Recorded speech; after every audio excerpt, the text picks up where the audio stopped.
जय हिंद, वंदे मातरम साथियों। तो आज हम हमारे प्यारे भारत के बारे में पढ़ेंगे। तो आप देख सकते हैं कि जैसा ये भारत का मैप है, इस मैप में हम देखते हैं कि जैसे मैं आपको पहले भारत की अवस्थिति पृथ्वी के ऊपर बताता हूँ। जैसे ये हमारी पृथ्वी है। कुछ लोग बोलते हैं कि पृथ्वी गोल है, तो ये गोल नहीं है पृथ्वी, वो तो अपन मान के चलते हैं यहाँ गोल है, क्योंकि पृथ्वी अगर गोल होती तो कहीं पे पर्वत, कहीं पे समुद्र, कहीं पे नदियाँ वगैरह नहीं होती इसमें।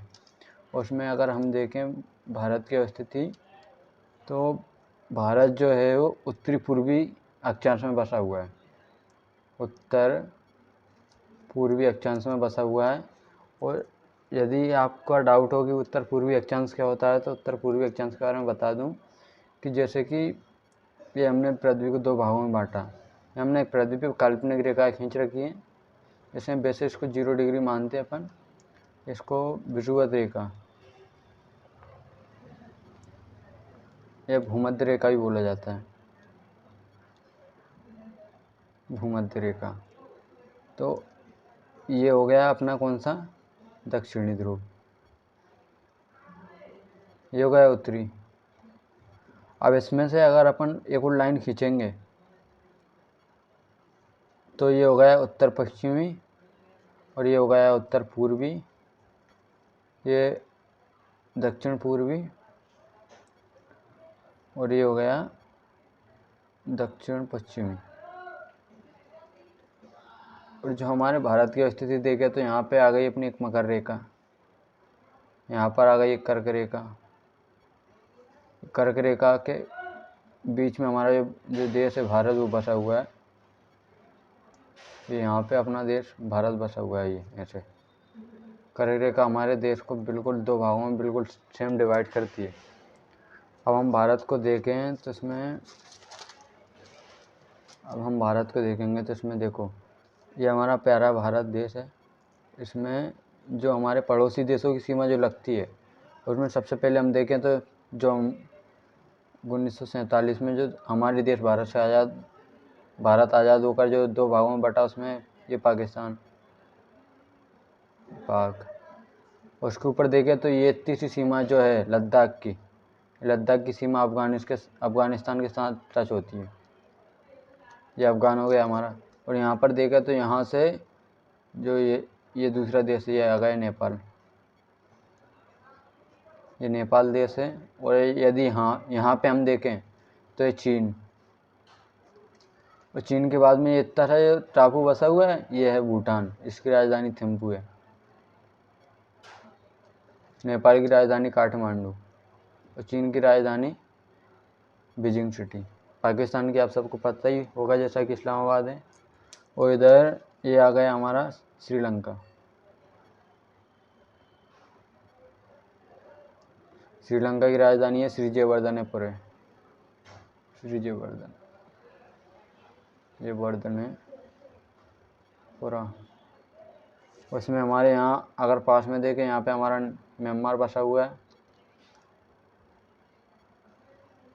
इसकी राजधानी है नेपिदो। ये राजधानी इसकी नेपिदो। से भी चल रही। और हम देखें कि हमारा जो देश है वो अगर ऐसे में देखें तो 37.6 मिनट उत्तरी अक्षांश इसका उत्तरी बिंदु है। और दक्षिणी देखें तो 8.4 मिनट दक्षिणी उत्तरी अक्षांश उत्तरी अक्षांश है। और इसमें पूर्वी देशांतर में हम देखें तो 97.25 मिनट है, इसमें 25 मिनट। और इधर पूर्वी अक्षांश देशांतर में देखें तो 68.7 मिनट। उसका अगर हम सबसे ऊपरी बिंदु देखें तो इसमें आएगा केप, यहाँ पे इसका आएगा इधर केप, इधर तो कन्याकुमारी का केप कैमोरिन है, जो दक्षिणी मुख्य भूमि का दक्षिणी बिंदु है। और अगर हम यहाँ पे हमारा देश का जो सीमा यहाँ तक लगी है अपनी, यहाँ पे इंदिरा पॉइंट हमारा आखिरी बिंदु है।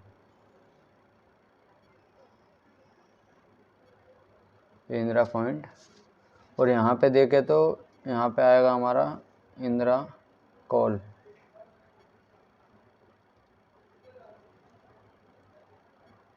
ये भारत का अंतिमतम बिंदु है यहाँ पे, ये इंदिरा कॉल। इधर देखे तो यहाँ पे आएगा ये गुजरात का है गौर माता, इसी को हम सर क्रीक भी बोलते हैं। और इधर हम पूर्वी जो बिंदु देखें यहाँ का, तो पूर्वी बिंदु है वो हमारा किबीथू है, किबीथू, इसको ही बलांगू बोलते हैं। ये हो गया। अगर हम हमारे देश की पूर्व से पश्चिम तक की लंबाई की बात करें तो हमारे देश की पूर्व से पश्चिम तक लंबाई है 2933 किलोमीटर। कितनी बच्चों? 2933 किलोमीटर। और अगर हम देखें कि उत्तर से दक्षिण तक अगर हमारी देश की जो लंबाई है वो कितनी है, तो उसमें हम देखेंगे कि 3214 किलोमीटर इसकी लंबाई है, 3214 किलोमीटर, जो कि कन्याकुमारी लिखा नहीं, कन्याकुमारी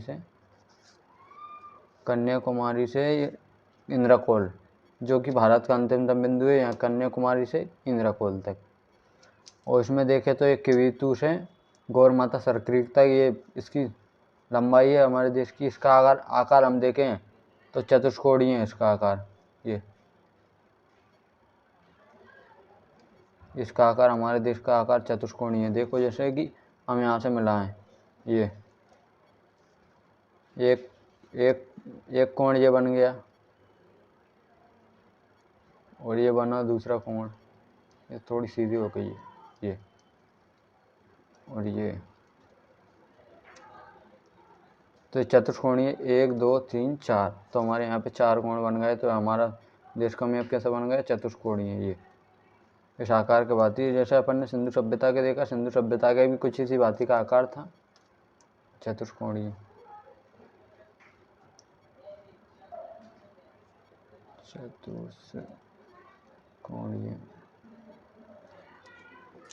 उसमें हम बात करें कि राज्य वगैरह कितने हैं, तो इसमें हमारे में 28 राज्य और 8 केंद्र शासित प्रदेश हैं। केंद्र शासित प्रदेश है, जैसे कि अब मैं देखो आपको एक मैप में समझाऊँ, बढ़िया, इसमें समझ में नहीं आएगा, आपको पूरा डिटेल में समझाता हूँ।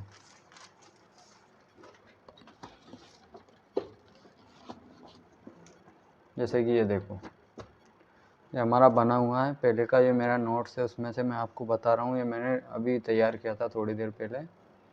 इसमें अगर हम देखें तो देखो भारत की जो सीमा है, पाकिस्तान से भाग कर आई वो सीमा नहीं, भारत की सीमा जो है हम इसकी बात कर रहे हैं, जो हमारी चारों तरफ की जो दूसरे देशों को स्पर्श करती है ना, उस सीमा की हम बात कर रहे हैं। उस सीमा में अगर देखें तो भारत की जो सीमा है 15,106 किलोमीटर, और पॉइंट में पीछे 7 भी है, ये 15,106.7 किलोमीटर इसकी सीमा है भारत देश की। और तटीय सीमा की बात करें, तटीय सीमा मतलब में जो कि पानी को स्पर्श करती है, जो सीमा भी पानी में लगती है वो तटीय, हमारी तटीय सीमा हो गई है। तटीय सीमा की बात करें तो हमारी ये तटीय सीमा है 7,516.6 किलोमीटर। और अगर इसकी अपन सबसे ज़्यादा बात करें तो पाकिस्तान की सीमा, पाकिस्तान में अगर सबसे ज़्यादा लगती है तो ये राजस्थान की सीमा लगती है सर्वाधिक, और सबसे कम देखें तो सबसे कम लगती है अफ़गानिस्तान के साथ लद्दाख की। अब लद्दाख अगर हम देखें, हमारे जो भारत देश की जो भारत का क्षेत्रफल, अगर हम भारत का क्षेत्रफल देखें तो भारत का क्षेत्रफल, इसमें एक और मैप है, इसमें आपको समझाऊंगा ढंग से कि जैसे कि भारत का क्षेत्रफल है, ये पूरा भारत का क्षेत्रफल है। इसमें अगर हम देखें तो भारत पूरे विश्व के 2.4% भाग को भारत ने घेर रखा है।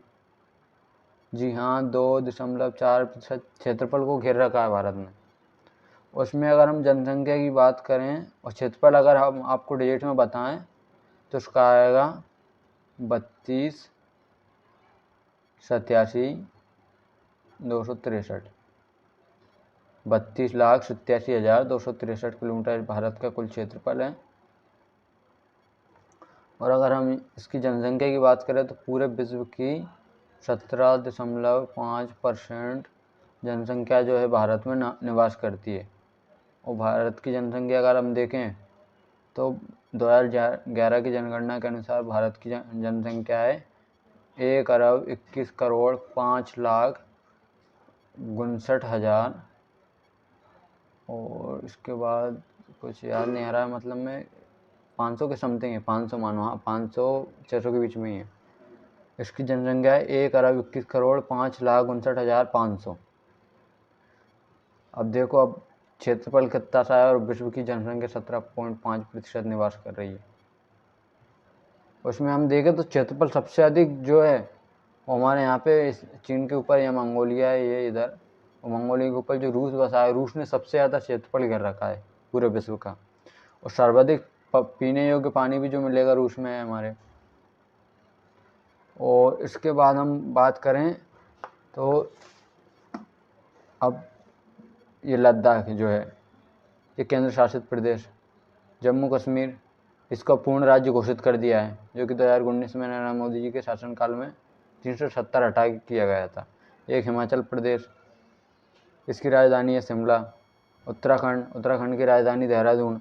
उत्तर प्रदेश की राजधानी लखनऊ। बिहार की राजधानी पटना के बाद सिक्किम आ गया, सिक्किम की राजधानी गंगटोक। और सिक्किम के बारे में एक बात मैं आपको ये भी बता दूं कि पूरे भारत का जो है सर्वाधिक